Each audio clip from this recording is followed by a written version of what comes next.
எல்லாருக்கும் வணக்கம். Silk thread ஜுவல்லரியில் அடுத்த கிளாஸ் என்ன அப்படின்றது பார்க்கலாம். இது சில்க் த்ரெட்டை யூஸ் பண்ணி ஒரு பேங்கிளுக்கு எப்படி த்ரெட்டை நம்ம ரேப் பண்ணுறது அப்படின்றது பார்ப்போம். இது ரொம்ப ரொம்ப பேசிக். இது தெரிஞ்சாதான் நம்ம எல்லாமே செய்ய முடியும். சில்க் த்ரெட்டு ஜுவல்லரியே நமக்கு செய்கிறதுக்கு ஈஸியாக இருக்கும். ஸோ ரேப்பிங் மெத்தடை பார்க்கலாம்.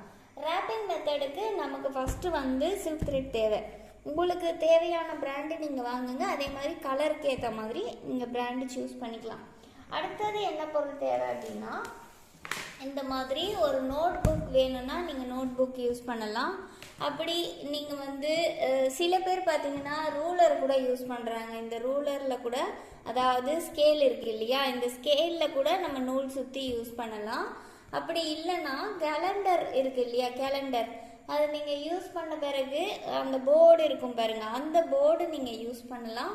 அப்படி இல்லாட்டிக்கு ஸ்கூலில் எக்ஸாம் எழுதுகிற பேடு இருக்குது பாருங்கள், நோட் பேடு, அந்த பேடும் நம்ம யூஸ் பண்ணலாம். அப்படி இல்லைன்னா நீங்கள் ஒரு போர்டாகவே நீங்கள் ரெடி பண்ணியும் வச்சுக்கலாம். சரியா? இப்போ நான் இந்த நோட் புக் தான் யூஸ் பண்ண போகிறேன். இது நோட் புக் தான் யூஸ் பண்ணணும்னு இல்லை, நம்ம எப்படி வேணாலும் நம்ம நூல் சுற்றலாம். ஜஸ்ட்டு நம்ம என்ன செய்ய போகிறோம்னா, இந்த நோட் புக்கை இப்படி பிடிச்சிக்கிட்டு இதில் நூலை சுற்ற போகிறோம். ஸோ உங்களுக்கு நோட் புக்கில் சுற்ற விருப்பம் இல்லை அப்படின்னா, ஏதாவது ஒரு சுவரில் நீங்கள் ஆணி, ஏதாவது கொக்கி மாதிரி, இப்படி கொக்கி மாதிரி இருக்கிற ஆணியை அடிச்சுட்டு கூட அதில் கூட நம்ம சுற்றலாம். இன்னும் இது இந்த சைஸ் தான் நம்ம யூஸ் பண்ணணுமா அப்படின்னு கேட்டால் கண்டிப்பாக இல்லை. உங்ககிட்ட இருக்கிற சைஸு இதை விட பெருசாக இருந்தாலும் நீங்கள் யூஸ் பண்ணிக்கலாம். கார்ட்போர்ட் மாதிரி ஏதாவது நீங்கள் திங்ஸ் வாங்கிட்டு கார்ட்போர்டு இருக்குது அப்படின்னா அந்த கார்ட்போர்ட் கூட நீங்கள் யூஸ் பண்ணலாம். ஸோ நூல் சுற்றுறதுக்கு இந்த எக்யூப்மெண்ட் தான் இது கம்பல்சரி யூஸ் பண்ணணும் அப்படின்றதெல்லாம் கிடையாது. உங்களுக்கு எது கம்ஃபர்டபுளாக எது இருக்கோ இந்த மாதிரி அட்டையில் கூட நீங்கள் சுற்றலாம். சரியா? இந்த கார்ட்போர்டு இருக்குது பார்த்தீங்களா, இது மட்டும் இந்த ஷீட்டை கட் பண்ணி வச்சுக்கிட்டு கூட நீங்கள் இதுலேயும் நூல் சுற்றலாம். ஓகேவா? ஸோ நூல் சுற்றுறதுக்கு எந்த டூல்ஸ் வேணாலும் நீங்கள் யூஸ் பண்ணிக்கலாம். உங்களோட விருப்பம் தான். நான் இந்த நோட் புக்கில் எப்படி நூல் சுற்றுறது அப்படின்னு காட்டுப்புறேன். அடுத்தது முக்கியமான ஒரு விஷயம்னா, இந்த சில்க் த்ரெட்டை யூஸ் பண்ணி நம்ம நூல் சுற்றுறோம் இல்லையா, இப்படி சுற்றி ஒரு லைன் சுற்றி வரதை ஸ்டாண்ட்ஸுன்னு சொல்லுவோம். ஓகேவா? ஸ்டாண்ட்ஸ்ன்னு சொல்லுவோம். அது ஒரு ஸ்டாண்டு, 2 ஸ்டாண்டு, 3 ஸ்டாண்ட்ஸ், அந்த மாதிரி 20, 25, 30 அந்த மாதிரி எவ்வளோ உங்களுக்கு தேவையோ நீங்கள் எடுக்கலாம். ஆனால் நீங்கள் ஃபஸ்ட்டு ஒரு 25 ஸ்டாண்ட்ஸை சுற்றி நீங்கள் கட் பண்ணி எடுக்கிறீங்க அப்படின்னா, இந்த பேங்கிள் ஃபுல்லாக சுற்றி எடுக்கிறதுக்கு நீங்கள் அதே நம்பர்ஸ் யூஸ் பண்ணிங்கன்னா தான் உங்களுக்கு ஈஸியாக இருக்கும்.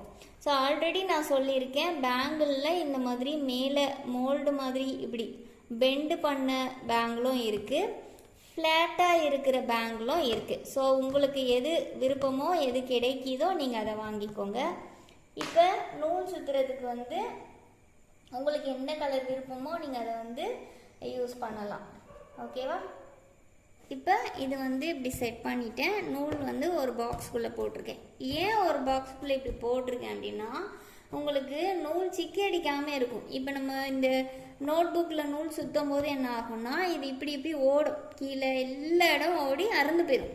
அப்போ இப்படி ஒரு பாக்ஸில் நீங்கள் போட்டு வச்சிட்டிங்கன்னா உங்களுக்கு ஒன்றுமே ஆகாது, அப்படியே நீட்டாக இருக்கும். அதுக்காக தான். இப்போ இந்த ஸ்டார்டிங் எட்ஜ் இருக்குது பாருங்கள், இதை எடுத்துக்கிறேன்.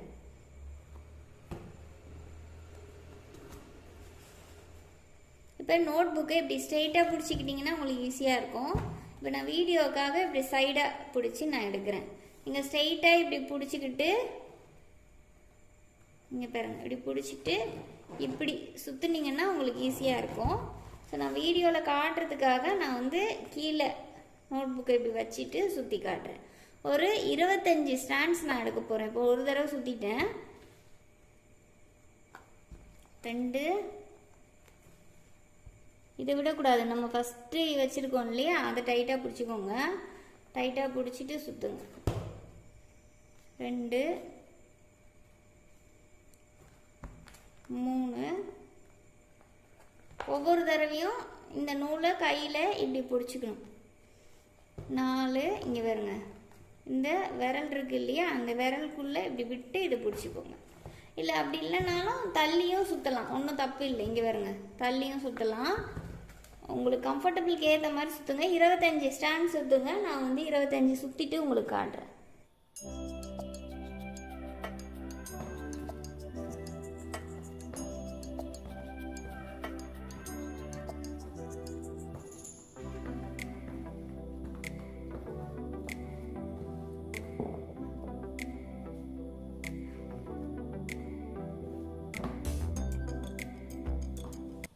இருபத்தஞ்சி ஸ்டாண்ட்ஸ் வந்து சுற்றியாச்சு. இப்போ என்ன செய்யணும், எல்லாத்தையும் இப்படி சேர்த்து வச்சுக்கோங்க.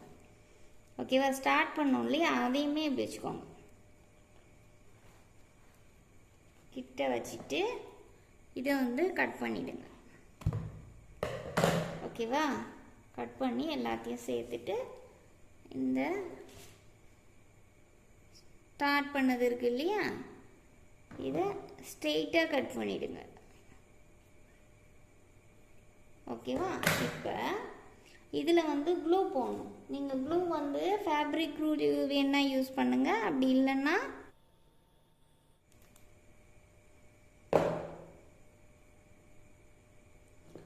B6000 வேணுனாலும் நம்ம யூஸ் பண்ணலாம். சரியா? இப்போ இப்படி க்ளூ போட்டிருக்கேன்ல, நல்லா இப்படி ஸ்ட்ரெயிட்டாக இருக்கிற மாதிரி இப்படி விரித்து இப்படி வச்சுக்கோங்க. ஓகேவா? இதை நம்ம என்ன செய்யணும்னா, பேங்கிளில் இதை வந்து நம்ம சுற்ற வேண்டியது வரும். இப்போ இதை இப்படி வச்சு இது எல்லாம் ஸ்ட்ரெயிட்டாக இருக்கான்றதை பார்த்துக்கோங்க. இப்போ நூல் சுற்றுனது பாதியில் இருக்குது, அப்போ அப்படியே கட் பண்ணிட்டு இப்போ சுற்றிட்டு இதை இப்படி நீங்கள் வச்சுட்டு அடுத்தது சுற்றக்கூடாது. இப்படி வைக்கும்போது என்னாகும், சம்டைம் இது வந்து சிக்கடிச்சிடும். அப்போ நம்ம என்ன செய்யணும்னா, இந்த மாதிரி இங்கே பாருங்க, இப்படி இருக்கு இல்லையா, இதில் நீங்கள் வந்து ஒட்டி இப்படி ஹேங் பண்ணி விட்டுடலாம். க்ளூ போட்டுட்டு ஒட்டினீங்கன்னா ஒட்டிக்கும்.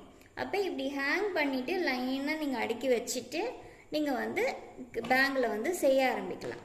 அதுக்கு ஃபஸ்ட்டு நம்ம என்ன செய்யணும்னா, இந்த பேங்கில் இப்படி இருக்குது பாருங்கள், இதில் B6000 இருக்குது இல்லையா, அதை வந்து நான் யூஸ் பண்ணுறேன். இது வந்து ஃபேப்ரிக் க்ளூவும் யூஸ் பண்ணலாம். நான் வந்து உடனே காயணுன்றதுக்காக யூஸ் பண்ணுறேன். நீங்கள் ஃபேப்ரிக் க்ளூவும் யூஸ் பண்ணலாம். இப்போ இதை வந்து நம்ம பேங்கிளோட பேஸு அடியில் இருக்கு இல்லையா, இந்த நூலை வந்து இப்படி ஒட்டிடுங்க. ஒட்டிட்டு இப்படி வச்சுக்கோங்க. ஸோ இது வந்து காயட்டும். B6000 க்ளூ யூஸ் பண்ணனால ட்ரை ஆகிறதுக்கு நிறைய நேரம் ஆகாது. ஆனால் அந்த டைமை நம்ம வேஸ்ட் பண்ணாமல் இன்னும் 2-3 செட்டு வந்து இந்த 25 ஸ்டாண்ட்ஸை வந்து நம்ம ரெடி பண்ணி வச்சுக்கலாம். இதில் வந்து எப்படி நம்ம நூல் சுற்றுறது அப்படின்றது பார்க்கலாம். ஓகேவா? இப்போ இங்கே பாருங்கள், இந்த மாதிரி ஒட்டி காஞ்சிருக்கு இல்லையா. இப்போ ரொம்ப நேரம் காய வைக்கணும்னு அவசியம் இல்லை. ஜஸ்ட்டு ஒரு 5 மினிட்ஸ் விட்டிங்கன்னா போதும். ஓகேவா? இது வந்து இந்த B6000 இருந்தால் குயிக்காக காஞ்சிடும். நீங்கள் ஃபேப்ரிக் க்ளூ யூஸ் பண்ணுறீங்கன்னா கொஞ்சம் டைம் எடுக்கும். ஆனால் இது வந்து உங்களுக்கு இன்னும் நல்லது. நம்ம இந்த 3Dலாம் செய்வோம் இல்லையா, ஸ்டோனில் 3D ஸ்டைல்லாம் செய்யும்போது தான் இது அதிகமாக தேவைப்படும். ஏன்னா ஸ்டோன் வந்து விழுகாமல் இருக்கிறதுக்காக. இப்போ இந்த நூல் பாருங்கள் எப்படி வச்சுருக்கேன் இல்லையா, இதை வந்து இந்த கை வந்து இப்படி பிடிச்சிக்கோங்க. சரியா? இந்த கையை இப்படி பிடிச்சிக்கோங்க.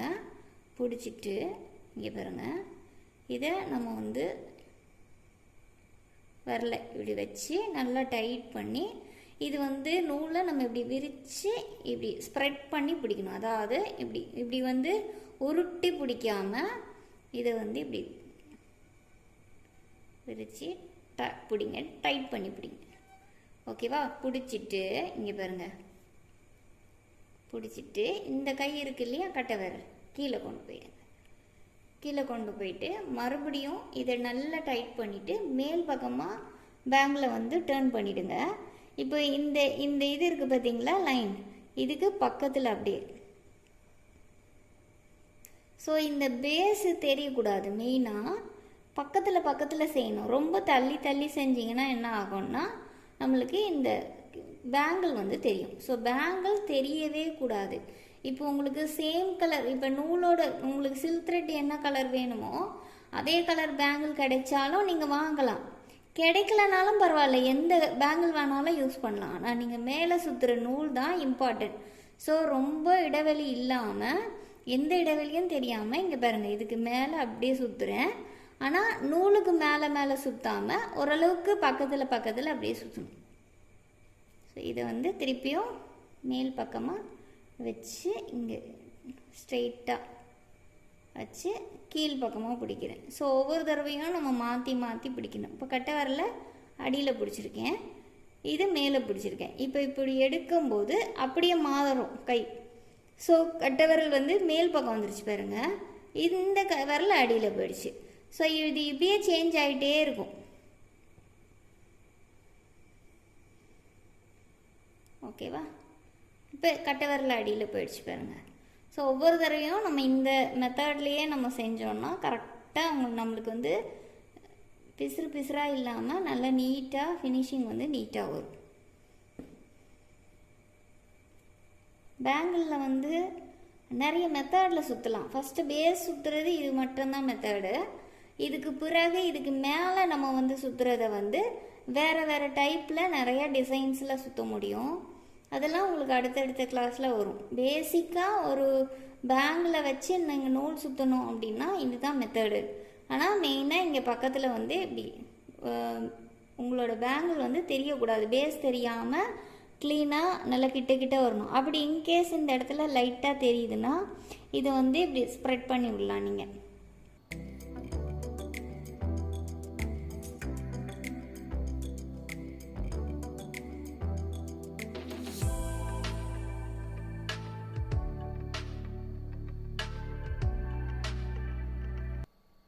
இப்போ நூல் வந்து முடியுது. ஸோ இந்த இடத்துல டைட்டாக பிடிச்சிக்கணும். பிடிச்சிட்டு இங்கே பாருங்கள், இப்போ குறைவாக இருக்குன்னா பரவாயில்ல, க்ளூ போட்டுட்டு அப்படியே உள்ளே ஒட்டிடலாம். இப்போ கொஞ்சம் இந்த அளவு தூரம் இருக்குது அப்படின்னா, இந்த பேங்கில் விட்டு வெளியில் கொஞ்சம் தூரம் இருக்குது அப்படின்னா நீங்கள் இந்த பேங்கிளில் முக்கால்வாசி உள்பக்கம், முக்கால்வாசி இல்லை அரைவாசிக்கு இருக்கிற மாதிரி இதை வந்து வெட்டிடணும். இந்த பக்கம் இப்போ பிடிச்சிருக்கேன் பார்த்தீங்களா, இதை இப்போ லெவல் பண்ணி ஷேப்பாக வெட்டிடணும். நல்லா டைட்டாக பிடிங்க, லூஸ் விட்டிங்கன்னா நம்ம சுற்றின நூல் வந்து கலண்டுரும். ஓகேவா? இப்போ டைட்டாக பிடிச்சிட்டே தான் கட் பண்ணேன். இப்போ அதே மாதிரி இதை வச்சுக்கிட்டு இந்த இடத்துல உள் பக்கமாக நீங்கள் வந்து க்ளூவை போட்டுடணும். நான் வந்து B6000 யூஸ் பண்ணுறேன், இதுதான் குயிக்காக காயும். இப்போ வீடியோவுக்கும் நான் டக்கு டக்குன்னு செஞ்சு காட்டுறதுக்கும் ஈஸியாக இருக்கும். இப்போ இது இங்கே வந்து இதுக்குள்ளே க்ளூ போட்டிருக்கேன். இப்போ இதை வந்து இதுக்கு மேலே அப்படியே ஒட்டிடுங்க.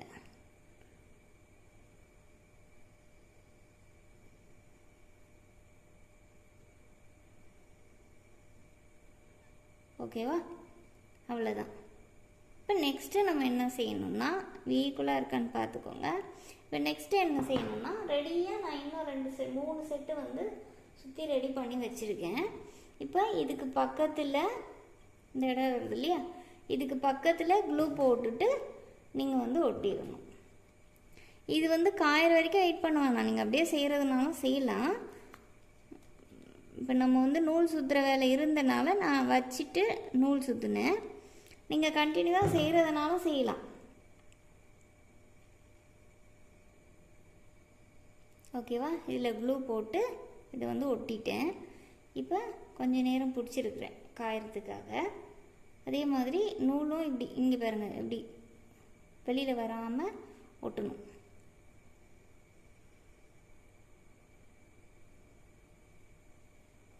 ஓகேவா?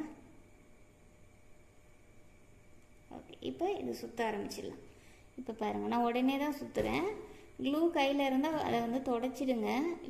இப்போ இது வந்து இந்த இடத்துல அப்படியே பக்கத்தில், ஓகேவா, வச்சுட்டு இப்போ அடியில் பிடிக்கிறேன். இது ஃபுல்லாகவே இதே மெத்தடு தான், வேறு ஒன்றுமே நீங்கள் பண்ண வேணாம்.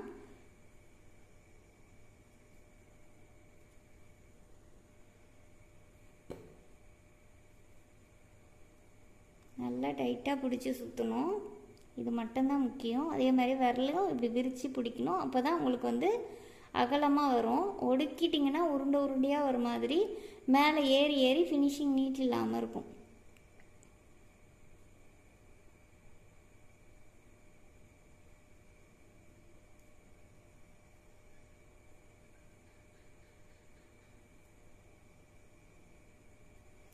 ஆன்லைன் கிளாஸும் இருக்குது நம்மக்கிட்ட. உங்களுக்கு ஆன்லைன் கிளாஸ் ஜாயின் பண்ண விருப்பம்னா ஸ்க்ரீனில் தெரிகிற நம்பருக்கு வந்து நீங்கள் கால் பண்ணுங்கள். ஆரி கிளாஸ், தையல் கிளாஸ், சில்க் த்ரெட் ஜுவல்லரி எல்லா கிளாஸஸுமே அவைலபிளாக இருக்குது. டைரெக்டும் அவைலபிள், ஆன்லைனும் அவைலபிள். நீங்கள் எது வேணுனாலும் ஜாயின் பண்ணிக்கலாம். இப்போ இது ஃபுல்லாகவே இதே மாதிரி தான் சுற்ற போகிறேன். சுற்றும் போது நீங்கள் கையை வந்து டைட்டாக பிடிச்சிக்கிட்டே சுற்றுங்க. கேப்பு நிறைய விட்டுறாதீங்க, விடாமல் சுற்றிக்கிட்டே வாங்க. ஸோ என்னோடய கிளாஸஸ் வீடியோவை வந்து நீங்கள் தொடர்ந்து கண்டினியூவாக பார்த்தீங்கன்னா தான் உங்களுக்கு புரியும். பழைய வீடியோ பார்க்கலன்னா டிஸ்கிரிப்ஷன் பாக்ஸில் லிங்க் கொடுக்குறேன், அதை வந்து நீங்கள் பார்த்துருங்க. அப்போ உங்களுக்கு இன்னும் ஈஸியாக இருக்கும். மெட்டீரியல் நேம் எல்லாமே சொல்லியிருப்பேன்.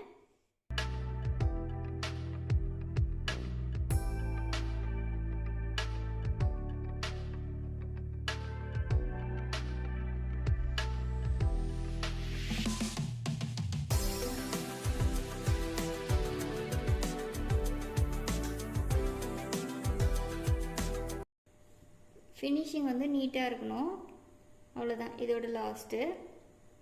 இப்போ எனக்கு இந்த மாதிரி லென்த்தாக நான் சுற்றி வச்சுருந்தேன் இல்லையா, இது வந்து எனக்கு டோட்டலாக 5 முடிஞ்சிருச்சு. ஓகேவா?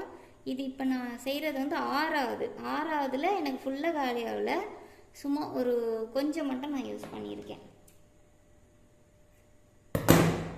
ஓகேவா? நீங்கள் வந்து ஃபேப்ரிக் க்ளூவும் யூஸ் பண்ணலாம், அதுவும் நல்லா ஒட்டும். ஸோ B6000 தான் யூஸ் பண்ணணுன்னு அவசியம் இல்லை, கட்டாயமும் இல்லை.